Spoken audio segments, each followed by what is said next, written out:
Welcome back to Aman's Unfiltered. I'm your host, Amanpreet Kalra. Today we're diving into a topic that resonates with many of us, especially within the Asian community. How to deal with aging parents. I'm jumping right in, guys, because this is a deeply emotional and often complex conversation as we balance not just love, respect, and responsibilities with the realities of a parent's health and care needs. Now, in many Asian cultures, there's a strong expectation that children will look after the parents in the old age, right? But financially, emotionally, and logistical challenges can be very overwhelming, especially when we consider the stark differences in the cost of healthcare between generations. We're going to look into examples of nursing homes and in-home care with many situational examples, and we will explore the various options available and the associated challenges of it. Let's start with the emotional foundation, okay? In Asian cultures, family obligation, the duty to take care of one's parents, it does run deep, right? But the way we handle this obligation has changed across generations, without doubt. The millennial generation, especially those living in urban areas or abroad or have their own families where they live separate from the parents, faces unique challenges in caring for the aging parents compared to what the boomers experienced. While it was often much easier for the previous generations to have that one particular family member, usually the mother, right? Or the daughter-in-law, stay home to look after elderly parents. And today's economic realities make that much, much harder. Today we have dual income families, which is quite the norm now, and the cost of living has skyrocketed. All right, I'm going to be diving into one of the fraught discussed option and the taboo topic of it, nursing homes. Let's start by addressing what in some circles is considered a controversial option, nursing homes. You can say it's a quite societal backlash topic in many Asian families because sending your parents to a nursing home can feel like abandoning them. It's often seen as a last resort, and some view it as a betrayal of their duty as children. However, with rising life expectancy and more complex health needs, it's a conversation many families are forced to have because the cost of these facilities, especially in urban centers, is steep. Because these kind of centers are not readily available within our reach, right? They're either outskirts of the cities, they're quite far away from where we would live generally. And in countries like here in Thailand, Singapore, or Malaysia, high quality nursing homes can cost a lot, which is often out of reach for many middle class families, both logistically and financially. Let's give you an example, a situational example. Let's say Lynn from Kuala Lumpur, who found herself caught between a rock and a hard place, okay? Her mother was diagnosed with early stage dementia, and as an only child, Lynn had no siblings to share the burden with. She tried to manage her mom's care at home, but quickly found that between her demanding job and her mother's growing needs, it was getting rather impossible. The guilt of considering a nursing home weighed very heavily on her, but ultimately she had no choice. Now, the emotional toll of feeling like she was abandoning her mother was very immense, and I can understand that feeling to have as a child. But the reality was that professional care was obviously the best option. Now that I have given you an example, let's look at the pros and cons of a nursing home, right? Because a nursing home, you have professional care. Nurses provide around-the-clock care that many of us are not equipped to offer at home. This includes medical attention, physical therapy, and emotional support. Then you have social interactions where elderly residents have the opportunity to interact with others in their age group, which can help combat loneliness and as well as depression. Now, coming to the downside of it all, there's that distance and guilt because in Asia, where family bonds are so strong, the idea of sending parents away can create a sense of guilt and social judgment. The physical distance can also mean less frequent visits, leading to feelings of abandonment among the elderly. Then you might have what you would call a cultural misalignment. Now, in many nursing homes may not cater to a specific cultural need of Asian elders, which can cause discomfort and a sense of disconnection, some might say. Here in Thailand, the challenge is even more profound, right? Because as nursing home facilities are often located far from city centers, making it difficult for families to visit regularly. This adds another layer of mixed emotions and the difficulty of making the decision, especially for those who could be considering this option. Now let's look at the middle ground solution, which is the in-home nurse solution. For many families, which I have seen as well within our close-knit community and our social settings, this is usually the opted option. Because for families who can't bear the idea of nursing homes, hiring an in-home nurse is much more acceptable as a middle ground option. This option allows parents to remain in the comfort of their homes while receiving professional medical care.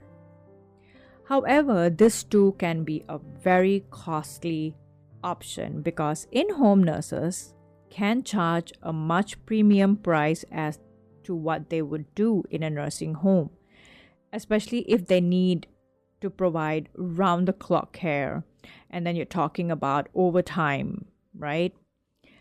Let's take the example of Ravi and his family in Bangkok. Now, Ravi's father had suffered a stroke and required constant assistance.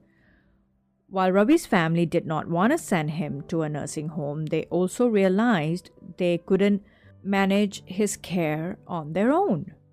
So they hired a full-time nurse to come in daily. But even this was a financial burden. You're looking at like maybe 30 to 40,000 baht a month, which is a huge expense, added on expense, but one they felt obligated to cover. After giving you that example, right, the good thing about hiring a nurse at home is that the comfort and familiarity where the elderly can stay in their own home, surrounded by familiar settings and memories which can be comforting. They can receive customizable care. The care provided can be tailored to the specific needs of the elderly, ensuring that they receive the best possible attention. Now, the downside I do feel is that the cost of it, right? Like I mentioned, it can be a more expensive solution. And now the financial burden often falls on the children who may already be stretched thin with their own families and obligations. And also, staying at home, elderly parents may miss out on the social benefits that come with living in a community settings, like a nursing home. Now, despite these challenges, this option allows families to maintain their traditions of caring for their elderlies while also ensuring that their parents receive professional care. Guys, as we explore these options, right, it's important to recognize the cycle of life. Just as our parents cared for us when we were children, they now require a very similar level of care as they age. I'm sure this transition can be difficult for both the elderly and the children. I know and I think keeping aging parents active and engaged is a challenge, especially as mobility decreases and health issues arise. The responsibility of caregiving often falls on the children who must balance this with their own lives and families. Giving these examples, now, who do you think foots the bill? Let's look and talk about the financial aspect of all of this, which is a very sensitive but essential part of this conversation because a lot of families do not want to talk about the financial situation.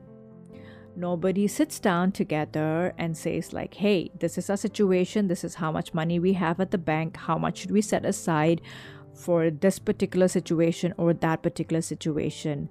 Or I don't think that our parents, who I would like to call the boomers, actually sit the children down to tell them that this is their financial obligation, this is what they have, this is what they have set aside for their health care, right? That's what I'm saying. This is going to be a very sensitive topic. If parents haven't set aside sufficient healthcare funds, the question of who foots the bill becomes a significant issue. In Asian cultures, it's often expected that children will support their parents financially. But with the rising cost of healthcare, especially in countries without robust social welfare programs, right, this can create huge financial strain on the younger generations. Because we're also looking at the fact that besides who needs to foot the bill, who's going to physically take care of them? Yeah? Will it be the children who live the closest, the furthest, the one with the least demanding job? Who? Another example, let's take Sanjeet from India, who had to sell his car and dip into his children's college savings to cover the medical bills when his mother fell seriously ill. His mother had no health insurance and the family was living paycheck to paycheck. The cultural expectation that he would take on this responsibility meant that even discussing alternatives, like asking the siblings for help, was out of the question. Why? Because he was the eldest child, the income-making child, so automatically the responsibility fell on him. This brings us to an important generational differences. Boomers, in many cases, had better financial security than millennials do today. Housing was much more affordable. Education for the kids were much more affordable. Jobs were more stable, and healthcare obviously was much cheaper. Now, millennials, however, today are facing like what? Student loan debts, skyrocketing housing prices, crazy and competitive job market, paying for the kids' school fees, and much more, right? Now, this financial pinch makes the responsibility of caring for aging parents even more daunting. The emotional and physical toll on children of caring for the aging parents can be just as significant as the financial one. Many children feel guilt, stress, and anxiety over not being able to provide the care their parents need. The expectations to balance their own families, careers, and their parents' needs creates an overwhelming sense of pressure. Another challenge children do face is emotional blackmail from the aging parents. It's a common but rarely discussed issue in many Asian families. You might have parents who guilt trip their children into taking care of them by reminding them of the sacrifices they made while raising them. For instance, a mother might say, after all I've done for you, after everything I've sacrificed for you, this is how you repay me. This creates a heavy emotional burden on the children, often leading to feelings of guilt and obligation. Now, in another scenario, a father might refuse to hire a nurse, insisting that only his children can truly look after him, even if they're already struggling to balance work and family life. These situations create a cycle of resentment and exhaustion for the children, who feel trapped by both societal expectations and the parents' emotional manipulations. Now, a study was made by the National Library of Medicine that family caregivers face communication, financial, medication management, and transportation challenges in caring for elderly relatives. The research also highlighted the pressing need for support systems that would address the physical, emotional, mental, financial, and informational needs for the caregivers of the family members. So, what's the conclusion here, guys? Caring for aging parents is one of the most challenging and emotionally fraught responsibilities we face, especially in cultures where family bonds and duties are paramount.